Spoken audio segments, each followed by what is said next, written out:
राम नाम जप करने से अकाल मृत्यु क्यों नहीं होती है? एक बार हनुमान जी ने अपने प्रभु श्री राम से अपनी माता अंजना के दर्शनार्थ जाने की आज्ञा मांगी। प्रभु ने उन्हें सहर्ष आज्ञा प्रदान कर दी। हनुमान जी अपनी माता के दर्शनार्थ जाने वाले थे। उसी समय काशी नरेश श्री राम के दर्शनार्थ आ रहे थे। मार्ग में उन्हें देवर्षि नारद मिल गए। काशी नरेश ने देवर्षि के चरणों में भक्तिपूर्वक प्रणाम किया। नारद ने पूछा, तुम कहाँ जा रहे हो काशी नरेश? काशी नरेश ने उत्तर दिया, देवर्षि, मैं प्रभु श्री राम के दर्शनार्थ उनकी राजसभा में जा रहा हूँ। यह सुनकर नारद ने कहा, मेरा एक कार्य करोगे? काशी नरेश ने तुरंत कहा, ऋषिवर, धरती पर ऐसा कौन पुरुष है जो आपकी आज्ञा के पालन के लिए तुरंत न दौड़ पड़े? आप आज्ञा प्रदान करें। नारद जी ने मुस्कुराते हुए कहा, तुम राजसभा में प्रभु श्री राम के चरण कमलों में श्रद्धा भक्ति पूर्वक प्रणाम तो अवश्य करना, किंतु उन्हीं के समीप सिंहासन पर बैठे वयोवृद्ध तपस्वी विश्वामित्र जी की उपेक्षा कर देना, उन्हें प्रणाम मत करना। काशी नरेश ने प्रश्न किया, ऐसा क्यों ऋषिवर? नारद जी ने उत्तर दिया, इस क्यों का उत्तर आपको बाद में मिल जाएगा। नारायण नारायण कहकर नारद जी चले गए और काशी नरेश श्री राम की सभा में पहुंचे। उन्होंने देवर्षि के आदेशानुसार श्री राम के चरणों में श्रद्धा पूर्वक प्रणाम किया, किंतु महर्षि विश्वामित्र की सर्वथा उपेक्षा करके बैठ गए। काशी नरेश की इस उपेक्षा से महर्षि विश्वामित्र के हृदय पर चोट पहुंची, किंतु वे राजसभा में चुप रहे। बाद में उन्होंने प्रभु श्री राम से कहा, राम, तुम मर्यादा पुरुषोत्तम कहलाते हो, इसलिए तुम्हारी राजसभा में तुम्हारे उपस्थित रहते मर्यादा की अवहेलना उचित नहीं। महर्षि विश्वामित्र की बात सुनकर प्रभु श्री राम ने आश्चर्य से पूछा, गुरुदेव, मेरे रहते कब और कहां मर्यादा का उल्लंघन हुआ? आप कृपा पूर्वक बतलाने का कष्ट करें। विश्वामित्र बोले, आज ही राजसभा में काशी नरेश ने तुम्हारे चरणों में तो प्रणाम किया, किंतु उसने मेरी सर्वथा उपेक्षा कर दी। यह कदापि उचित नहीं। मेरी राजसभा में मेरे ही सम्मुख आपकी उपेक्षा, यह तो मेरा भयानक तिरस्कार है। उन्होंने प्रतिज्ञा की, आपके समक्ष मैं अपने 3 तीक्ष्णतम बाण पृथक कर रख दे रहा हूँ। इन 3 बाणों से आज संध्या तक काशी नरेश मारा जाएगा। परम पराक्रमी श्री राम की यह प्रतिज्ञा वायु वेग से सर्वत्र फैल गई। काशी नरेश ने सुना तो उनका कंठ शुष्क हो गया। जीवन से सर्वथा निराश होकर वे दौड़े नारद जी के पास आए और उनके चरणों में गिरकर गिड़गिड़ाते हुए बोले, देवर्षि, श्री राम ने आज सायंकाल तक मुझे मार डालने की प्रतिज्ञा की है। प्रतिज्ञा तो मैंने भी सुनी है। देवर्षि नारद ने तटस्थ की भांति उत्तर दिया, और श्री राम की प्रतिज्ञा सर्वविदित है कि रघुकुल में प्रतिज्ञा पूर्ति के लिए प्राण तक देने में आपत्ति नहीं होती। काशी नरेश रो पड़े, बोले, देवर्षि, मैंने तो आपके आदेश का पालन किया था। जैसे भी हो आप मेरे प्राण बचाइए। नारद जी ने काशी नरेश को समझाते हुए कहा, आप चिंता न करें, मृत्यु तो निश्चित होती है, वह किसी प्रकार टलती नहीं। यदि भगवान श्री राम के बाणों से प्राण खेरु उड़ जाए तो निश्चय ही जीवन सफल हो जाए, किंतु तुम एक काम करो। नारद जी ने काशी नरेश से धीरे धीरे कहा, तुम हनुमान जी की माता अंजना के समीप जाकर उनके चरण पकड़ लो। जब वे चरण छुड़ाने लगे तब तुम अपनी रक्षा के लिए वचन ले लेना। जब तक वे 3 बार तुम्हारी रक्षा के वचन न दे दे तब तक तुम उनके चरण पकड़े रहना, बस तुम्हारा काम बन जाएगा। नारद जी की बात सुनकर काशी नरेश भागे भागे माता अंजना के यहाँ गए। माता अंजना बैठी हुई भगवान राम का जप कर रही थी। रोते कलपते काशीराज माता के चरणों पर गिर पड़े। उनके चरणों को पकड़कर उन्होंने कहा, माँ, मेरी रक्षा करो। आज सायंकाल तक एक समर्थ व्यक्ति ने मुझे मार डालने का संकल्प किया है। तुम्हारे अतिरिक्त मेरे प्राण और कोई नहीं बचा सकता। रक्षा करो माँ, रक्षा करो। माता अंजना बोली, किसने और क्यों तुझे आज संध्या के पूर्व ही मार डालने का प्रण किया है? काशी नरेश बोले, माँ तुम मेरी रक्षा का वचन दे दो, अन्यथा मैं अभी तुम्हारे चरणों में ही अपने प्राण त्याग दूंगा। वात्सलमयी सरल जननी ने कहा, मैं तेरे प्राण की रक्षा का वचन देती हूँ। फूट फूट कर रोते हुए काशी नरेश ने अधीर होकर पुनः प्रार्थना की, माँ मुझे संतोष नहीं हो रहा है, मेरा विश्वास करो, मैं तेरी प्राण रक्षा का वचन देती हूँ। सर्वथा सरल दयामी जननी ने 3 बार कहते हुए कहा, अच्छा अब तो बता, तुझे मारने की किसने प्रतिज्ञा की है?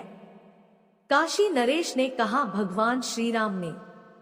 उन्होंने आज सायंकाल तक मेरे वध की प्रतिज्ञा की है और इसके लिए उन्होंने अपने 3 तीक्ष्ण बाण भी निकालकर अलग रख दिए हैं। यह सुनकर माता अंजना चिंतित होकर बोली, श्री राम की प्रतिज्ञा कैसे अन्यथा हो सकती है? पर मैंने तुझे वचन दिया है, आथा प्रयत्न तो करूंगी ही। उसी समय हनुमान जी ने वहां पहुंचकर माता का चरण स्पर्श किया। आशीर्वाद देते हुए माता ने कहा, बेटा तुम ठीक समय पर आए हो। अभी अभी मैं एक आवश्यक कार्य से चिंतित होकर तुम्हारा ही स्मरण कर रही थी। वह कार्य हो जाए तो मेरा मन हल्का हो जाए। हनुमान जी ने कहा, आज्ञा दीजिए माताजी, आपका कार्य करने के लिए तो मैं प्रतिक्षण प्रस्तुत हूँ। माता अंजना बोली, पर काम तो कठिन है बेटा, इस कारण मैं चिंतित हो गई हूँ। माता अंजना की बात सुनकर हनुमान जी ने उन्हें आश्वस्त करने के लिए कहा, आपकी कृपा से आपका पुत्र विद्या, बुद्धि, बल, पौरुष और पराक्रम से ही संपन्न नहीं, उस पर निखिल भुवनपति श्री राम की अपार करुणा की वृष्टि भी निरंतर रही है। आप आज्ञा प्रदान कीजिए। माता अंजना ने कहा, यह सब कुछ मैं जानती हूँ मेरे लाल, किंतु काम अत्यंत कठिन है, इसीलिए कहने में झिझक रही हूँ। माताजी, आपके पवित्र चरणों के सम्मुख में एक बार नहीं 3 बार प्रतिज्ञा करता हूँ कि आपकी आज्ञा मिलने पर काम चाहे जितना भी कठिन होगा, मैं उसे अवश्य पूर्ण कर आपकी चिंता दूर कर दूंगा। माता अंजना ने हनुमान जी के बल, पराक्रम और उनकी मातृभक्ति की प्रशंसा करते हुए कहा, बेटा मुझे तुमसे यही आशा थी और ऐसा ही विश्वास था। बेटा, मैंने काशी नरेश को उसकी प्राण रक्षा का वचन दे दिया है। आज सायंकाल तक श्री राम ने उसका वध करने की प्रतिज्ञा की है और इसके लिए उन्होंने 3 तीक्ष्ण बाण भी निकालकर अलग रख लिए हैं। माता की बात सुनकर हनुमान जी ने आश्चर्य से कहा, मेरे प्रभु श्री राम की प्रतिज्ञा? माता अंजना बीच में ही बोल पड़ी, पर बेटा मैं काशीराज को वचन दे चुकी हूँ और तुमने मुझे 3 बार वचन दिया है। शरणागत की रक्षा धर्म है बेटा। हनुमान जी ने कहा, ठीक है माँ, मैं कुछ करता हूँ। यह कहकर हनुमान जी ने माता के चरणों में प्रणाम करके उनसे जाने की अनुमति मांगी। माता की आज्ञा प्राप्त होते ही हनुमान जी काशी नरेश के साथ अयोध्या पहुँचे। वहां उन्होंने काशी नरेश से कहा, राजन तुम सकल कलेश नाशिनी परम पावनी सरयू में कमर तक जल में खड़े होकर अविराम राम राम का जप करते रहो। काशी नरेश ने पवन पुत्र के आदेश का पालन करना आरंभ किया और इधर हनुमान जी तुरंत श्री राम के समीप पहुँचे। वहां उन्होंने भगवान श्री राम के चरणों में प्रणाम कर उनके दोनों चरण पकड़कर कहा, स्वामी आज मैं आपसे एक वर की याचना करना चाहता हूँ। यह कैसे संभव है कि सर्वथा निःस्पृह और अत्यंत संकोची हनुमान जी कभी कुछ मांगे और प्रभु अस्वीकार कर दे? श्री राम ने उत्साहपूर्वक कहा, तुम्हारे लिए अदेय कुछ नहीं हनुमान, तुम तो कभी कुछ चाहते ही नहीं। मैं तो सदा चाहता हूँ कि तुम मुझसे कुछ चाहो, कुछ मांगो, पर मेरी इस इच्छा की पूर्ति तुमसे नहीं हो पाती। बोलो तुम क्या चाहते हो?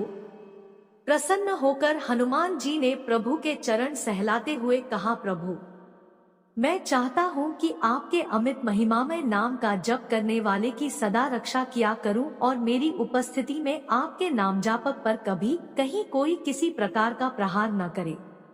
यदि दुर्भाग्यवश निखिल सृष्टि का सर्वसमर्थ स्वामी भी प्रहार कर बैठे तो उसका भी प्रहार व्यर्थ जाए।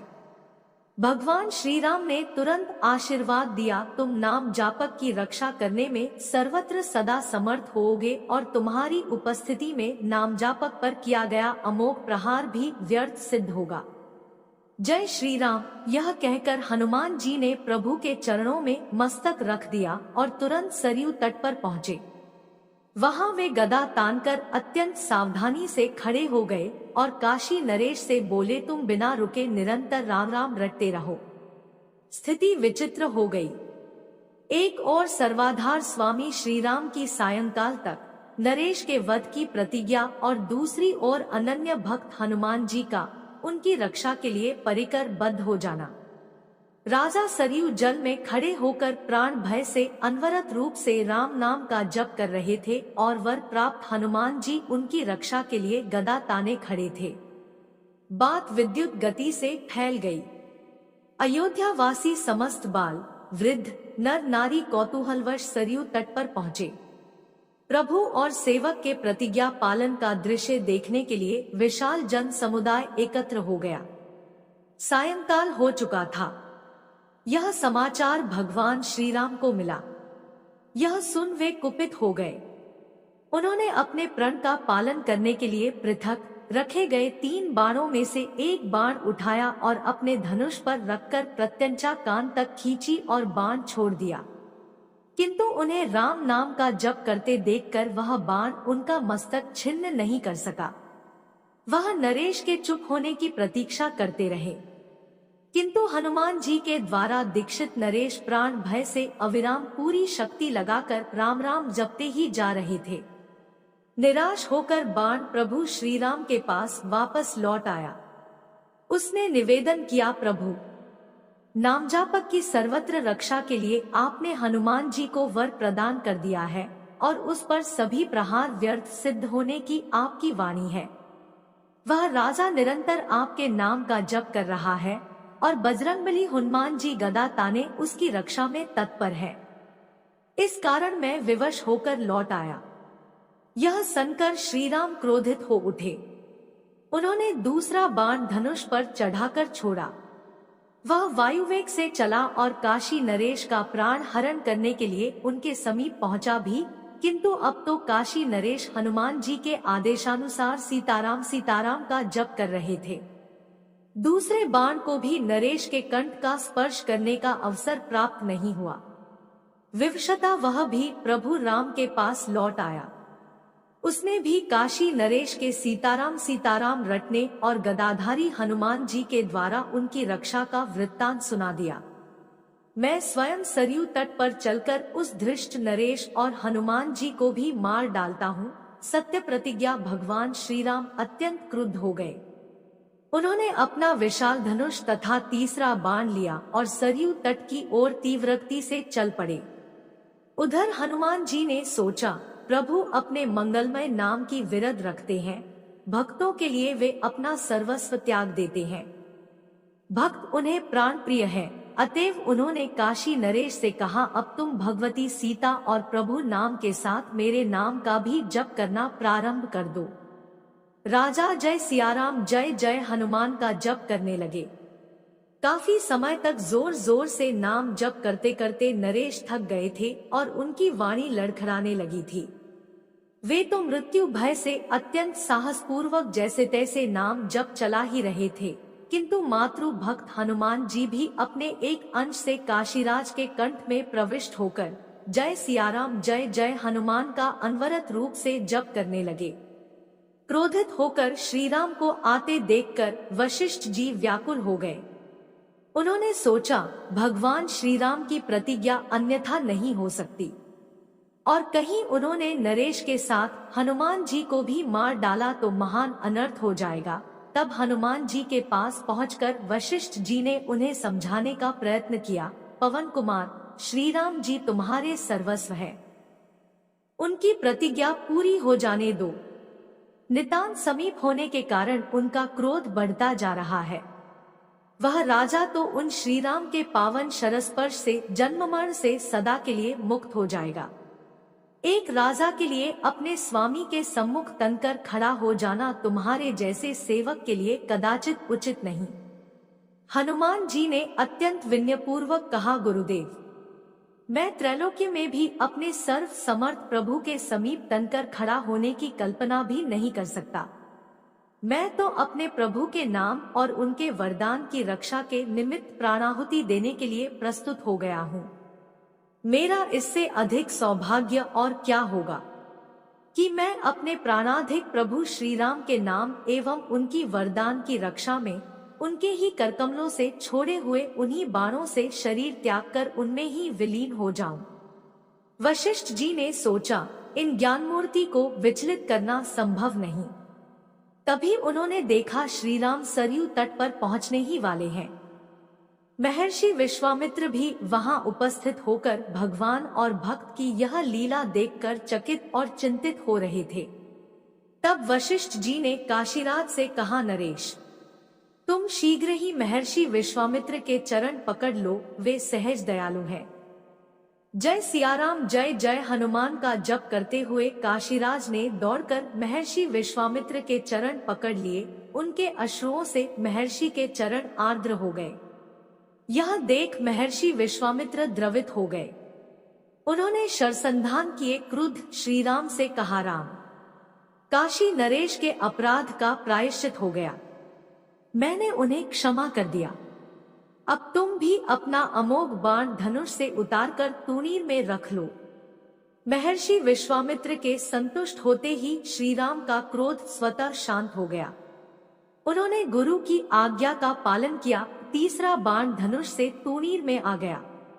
राजा की प्राण रक्षा तो हुई ही, भगवान के सम्मुख भक्त हनुमान जी विजयी हुए। इस समाचार से माता अंजना की प्रसन्नता की सीमा न रही। जय श्री राम। अगर वीडियो पसंद आई तो हमारे चैनल को सब्सक्राइब करें। धन्यवाद।